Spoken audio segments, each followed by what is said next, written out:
नमस्कार दोस्तों, मैं मिथुन सिंह स्वागत करता हूं आप सभी का द्रोणाचार्य क्लासेस में, जहां पे हम लोग टीचिंग एग्जामिनेशन की प्रिपरेशन करते हैं। मैं इंग्लिश पेडागोजी की वीडियोस ला रहा हूं और ये है वीडियोस नंबर 9, क्लास नंबर 9, जहां पे हम लोग बात करेंगे रेमेडियल टीचिंग की। इससे पहले 8 वीडियो चैनल पे आ चुकी है, आप हमारे प्लेलिस्ट से जाके चेकआउट कर सकते हो, अवेल कर सकते हो, देख सकते हो आप। तो चलिए, मैंने पिछले दिन क्वेश्चन करा था RTE का फुल फॉर्म क्या है क्वेश्चन ऑफ द डे में। तो देखो कितने लोगों ने इसका सही आंसर करा है उसके बारे में जानेंगे, ठीक है ना। तो सबसे पहले देखो RTE का फुल फॉर्म क्या होता है। तो ये होता है राइट टू एजुकेशन एक्ट, यानी कि A नंबर इसका राइट आंसर था।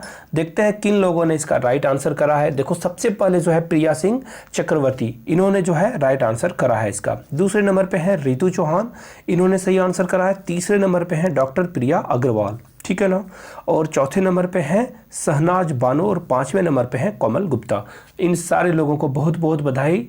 आप लोग इसी तरह से आंसर करते रहो और आगे बढ़ते रहो। अगर आप भी आंसर करना चाहते हो तो आपको क्या लिखना है, देखो मैं बता दूं, आपको लिखना है क्वेश्चन ऑफ द डे और फिर आंसर कर देना है। तो चलिए क्लास को शुरू करते हैं। उससे पहले देखो मैं आप लोगों के लिए बता दूं कि जिनका भी पेपर 2 में है ना SST है, तो आप क्या करो कि ये 30 GK देखो प्राइम मिनिस्टर के ऊपर बनी हुई है और 60 क्वेश्चन जो है राष्ट्रपति के ऊपर बनी हुई है। ये आपके पेपर 2 SST में हमेशा काम में आने वाला है, ठीक है।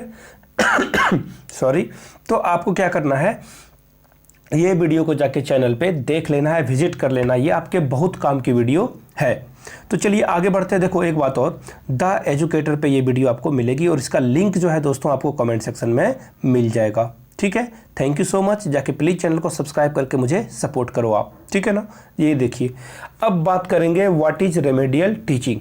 देखो मैं आपको आसान भाषा में बताने की कोशिश करूंगा कि रेमेडियल टीचिंग क्या है। देखो आसान भाषा में बताना, देखो जो बैकवर्ड चाइल्ड है ना, वो जो है उन्हें जो प्रॉब्लम फेस होती है नॉर्मल क्लासरूम में, ठीक है ना, रेगुलर क्लासरूम में उन्हें लर्निंग में जो दिक्कतें आएगी, रेमेडियल टीचिंग में क्या होता है कि उनको ध्यान में रख के, वैसे बच्चों का जो बैकवर्ड चाइल्ड है उनको ध्यान में रख के आप उन्हें अलग से, या फिर उन्हें स्लो लर्नर बोल सकते हो, उनको अलग से आप जो टीचिंग कराते हो उसे ही बोलते हैं रेमेडियल टीचिंग। अब देखो इसको मैं थोड़ा सा पढ़ लेता हूँ और आपको समरी करके बता देता हूँ। देखो remedial teaching is also known as compensatory or corrective teaching. देखो it is an approach that focuses on needs of an individual child, यानी कि किसी एक बच्चे के खास ज़रूरतों को क्या करता है, ये उस पर फोकस करता है, उस पर ध्यान केंद्रित करता है। अब आगे देखो, रेमेडियल टीचिंग जो है बैकवर्ड चाइल्ड को क्या करता है, कूप अप विथ देयर प्रॉब्लम्स, यानी कि आगे आने में, कूप अप मतलब आगे बढ़ने में क्या करता है, मदद करता है, उन प्रॉब्लम से उभरने में मदद करता है।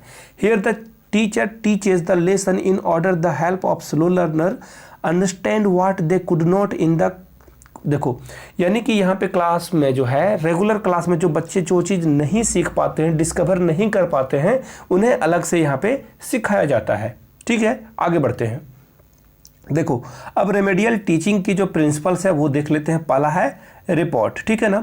A good personal relation must be established between the children and student. देखो सॉरी, टीचर एंड स्टूडेंट, यानी कि एक अच्छा हेल्दी है ना, यानी कि आप सारे बच्चों के नाम जानते हो, उनको किन किन सब्जेक्ट में बहुत ज़्यादा इंटरेस्ट है, आप पर्सनली एक गुड टच देते हो तो बच्चा क्या हो पाएगा, आसानी से स्टेब्लिश कर पाएगा, आप दोनों के बीच में एक गजब का अंडरस्टैंडिंग बन जाएगा।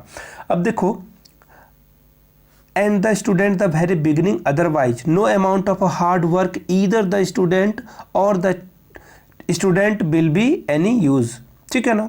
यानी कि आप पहले ही जो है एक अच्छा सा रिलेशन बना लो बच्चे के साथ, अदरवाइज बाद में किया गया कोई भी एफर्ट जो है यूज में नहीं आएगा, बेकार चला जाएगा, व्यर्थ चला जाएगा। अब आगे देखो, motivation. Motivation is a key factor in remedial teaching. It is a duty of a teacher to make the lessons interesting for students according to their age and level of understanding. देखो motivational का गजब का role होने वाला है, जहाँ पे आप क्या करते हो, बच्चे को बहुत इंटरेस्टिंग वे में चीज़ों को क्या करते हो, सिखाते हो, समझाते हो, इससे और उनके एज के को ध्यान में रखते हुए आप उस तरह से इंटरेस्टिंग चीज़ को लेके आते हो और उन्हें समझा देते हो, और वो आसानी से खेल खेल में उस चीज़ को क्या करते हैं, एक्वायर कर लेते हैं। अब देखो, involvement student must be fully involve in the remedial program, यानी कि आप अगर रेमेडियल क्लासेस ले रहे हो तो बच्चे का उसमें इन्वॉल्व होना बहुत जरूरी है। The program of the student has to be measured according to his or her previous level of understanding, यानी कि आपको क्या करना होगा, उसके पूर्व ज्ञान से उसको क्या करना होगा, दोनों चीज़ों को यानी कि पास्ट और प्रेजेंट से दोनों से आपको क्या कर देना है, कनेक्ट कर देना है बच्चे को, ठीक है ना। अब देखो यहाँ पे आपको क्या करना है, आप चार्ट पेपर या फिर रिपोर्ट कार्ड वगैरह क्या कर सकते हो, यूज कर सकते हो, जो कि बच्चे के आगे बढ़ने में हेल्पफुल होगी। आगे बढ़ते हैं। देखो अब एक्सेप्शनल चिल्ड्रन को कैसे आप क्लासिफिकेशन करोगे। पहला देख लो, मैं थोड़ा सा यहाँ पे बता देता हूँ कि कौन कौन सा स्टूडेंट इसमें इंक्लूड होंगे। देखो जो मेंटली एक्सेप्शनल हैं, गिफ्टेड चिल्ड्रन यानी कि बहुत तेज, या फिर जो बहुत कमज़ोर बच्चे हैं क्लासरूम में, या मेंटली रिटार्डेड चिल्ड्रन जो कि जिनका मानसिक संतुलन ठीक नहीं है, उनको भी इसमें हम लोग रखेंगे। अब देखो सोशली एक्सेप्शनल कौन कौन हो सकते हैं। यहाँ पे देखो ड्रग एडिक्ट हो गए, या फिर जो थोड़े से बोल नहीं पाते हैं या सुन नहीं पाते हैं, डिसेबल चाइल्ड हैं, है ना। तो इन सारे लोगों को आप सोशली एक्सेप्शनल में रखोगे। आप चाहो तो इसकी स्क्रीनशॉट ले सकते हो, या फिर आपको कुछ नहीं करना है, आप हमारे द्रोणाचार्य क्लासेस में के जो टेलीग्राम चैनल है वहाँ पे आपको क्या कर लेना है, इस चैनल को ज्वाइन कर लेना, वहाँ पे आपको इसकी पीडीएफ मिल जाएगी। चलिए आगे बढ़ते हैं। देखो अब बैकवर्ड चिल्ड्रन क्या होता है इसके बारे में थोड़ी सी बात कर ली जाए, क्योंकि सीटेट में आपको बैकवर्ड चिल्ड्रन से एक नई क्वेश्चन या फिर आप ऑप्शन को जब एलिमिनेट करोगे वहाँ पे आपको ये हेल्पफुल होगा। देखो the children who are unable to keep pace with the class in which they study are considered to be backward, यानी कि देखो सीधी सीधी बात है, आप क्लास के साथ जो बच्चे नहीं चल पाते हैं, आगे नहीं बढ़ पाते हैं, उसे ही बोला जाता है backward children. This children are weak in studies and get poor marks in the examination. According to Burt, a backward children is one who in the middle of a school career is unable to do the work of the class below that which is normal for his age। देखो अब मैं ये scientist के बात को छोड़ देता हूँ, साइकोलॉजिस्ट की बात को छोड़ देता हूँ। सिंपल सा बात, अगर सारे बच्चे होमवर्क कर पा रहे हैं, वो बच्चा होमवर्क नहीं कर पाएगा, या फिर टीचर के बात को अंडरस्टैंड नहीं कर पाएगा। स्कूल में आपको ऐसे बच्चे जरूर देखने को मिलेंगे। अगर 100 बच्चे हैं क्लास में तो 10 बच्चे 15 बच्चे आपको ऐसे मिल जाएंगे जो कि क्या कर पाएंगे, सबके साथ आगे नहीं बढ़ पाएंगे। उनको आपको देनी पड़ेगी रेमेडियल क्लासेस, है ना। रेमेडियल क्लासेस देखो एक पॉजिटिव सेंटेंस है, आप इसे नेगेटिव वे में नहीं लेना है आपको। ये ट्यूशन नहीं है, रेमेडियल क्लासेस है, ठीक है ना। उन्हीं को दिया जाता है जिनको इनकी जरूरत होती है। आगे बढ़ा जाए। देखो अब इसका कैरेक्टरिस्टिक क्या है बैकवर्ड चिल्ड्रन का। अब backward child is a slow learner in his or her class, यानी कि वो अपने क्लास में क्या होगा, बहुत धीरे धीरे सीखेगा। आप अगर 2+2 सारे बच्चे को सिखा दे रहे हो, सारे बच्चे 4 आंसर कर रहे हैं, तो उसको ये 2+2 सीखने में अगर इन सारे बच्चों को अगर 5 दिन लगते हैं एडिशन सीखने में, तो इसको हो सकता है कि ये 7 दिन, 8 दिन, 10 दिन, या फिर सीख लेने के बाद भी अंडरस्टैंडिंग अच्छी ना हो सके। अब अगला देखो point, educationally he or she is not able to attend what she or he should. देखो यानी कि उसको जो है जिस चीज़ की नॉलेज ले लेनी चाहिए वो यहाँ पे नहीं ले पाएगा, ठीक है ना। जितना आगे उसे बढ़ जाना चाहिए यहाँ पे वो नहीं बढ़ पाएगा। और देखो तीसरा पॉइंट हमारा कहता है he finds difficult to keep pace with the normal school work, यानी कि सारे लड़के जो स्कूल वर्क कर पाएंगे, आसानी से एक्टिविटीज़ में पार्टिसिपेट करेंगे, यहाँ पे जो बैकवर्ड चिल्ड्रन है वो इस चीज़ में पिछड़ जाएगा, पीछे रह जाएगा।